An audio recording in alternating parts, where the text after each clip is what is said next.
Today, our foster kittens are 2 weeks old. They've reached some new exciting milestones in the last week.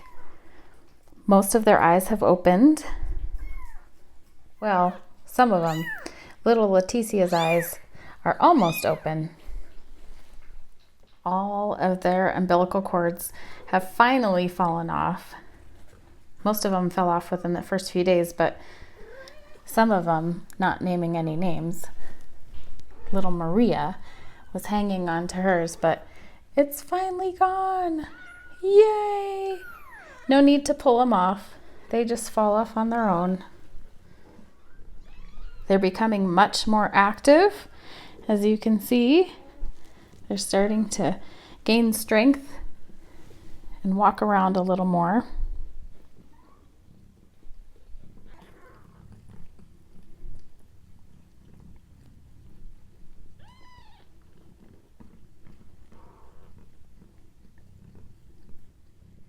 Mama does all the cleaning, and she takes care of the bathroom business as well. I know it's kind of yucky to think about, but Mama grooms them and makes sure to groom their bottoms, so she takes care of the poopy and the pee-pee. Mama Kitty also has quite the appetite. She has a lot of babies to feed, so she's using lots of energy and calories to do that. We feed her wet kitten food throughout the day. She also has access to kitten kibble and, of course, clean water.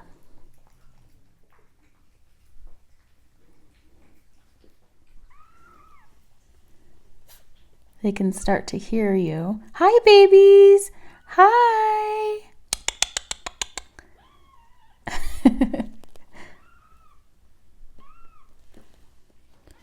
This one's waiting for Mama to finish eating.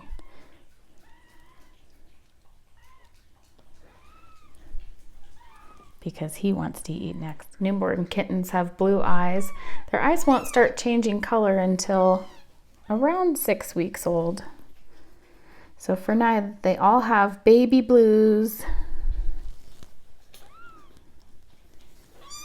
We love your baby blues.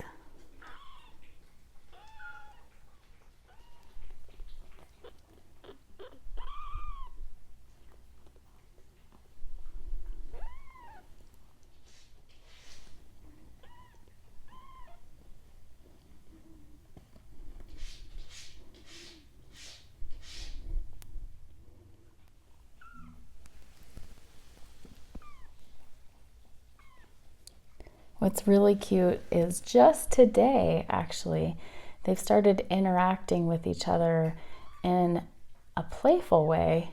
You can see over there that you see a little wrestling going on. It's so it begins, right? This time next week, they'll be full on wrestling and playing.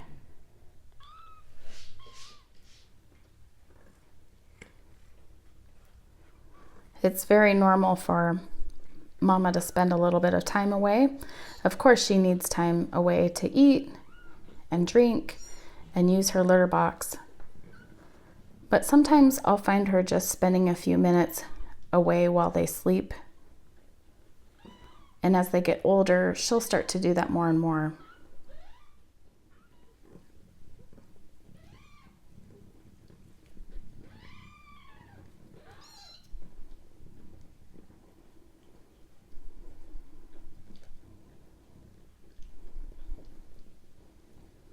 I still track their weight.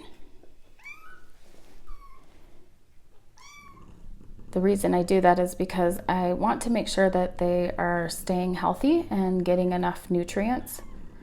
The most important thing is that their weight is going up daily. For some of them, it might be a little more than others, but as long as it's going up daily, I'm happy. If for any reason it stalls or goes down, that's when I would be concerned. There would be some kind of underlying medical issue, and I would have to supplement with bottle feeding. They are pretty cute at this age, aren't they? I mean, look at that. We got a pretty content mama.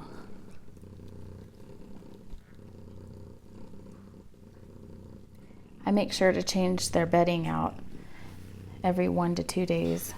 I want to make sure that they have a clean environment to grow up in.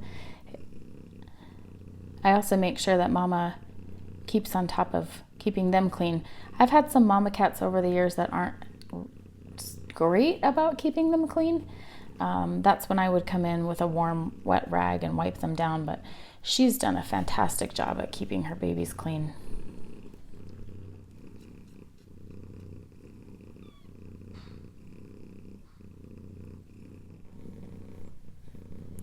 I also try to handle them as much as possible since birth, really, as long as mom is comfortable with it. I want them to get used to being around people, helps them to be social. Plus, who can resist? Who can resist scratching this tummy?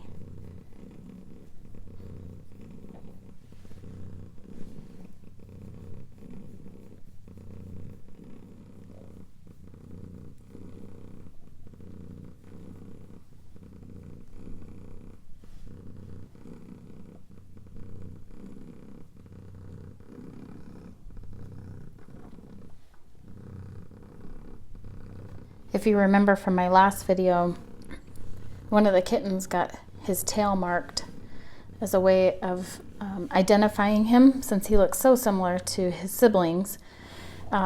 We had a kitten this last week that was not picking up weight, and we noticed that she had a condition called flat-chested kitten syndrome. So I needed to be able to identify her quickly and not mix her up with her siblings. So she got a little polish mark on her heel. That way, if I'm weighing her or my husband's weighing her, we can easily identify her from the crowd. I don't want to mix her up with any other kitten.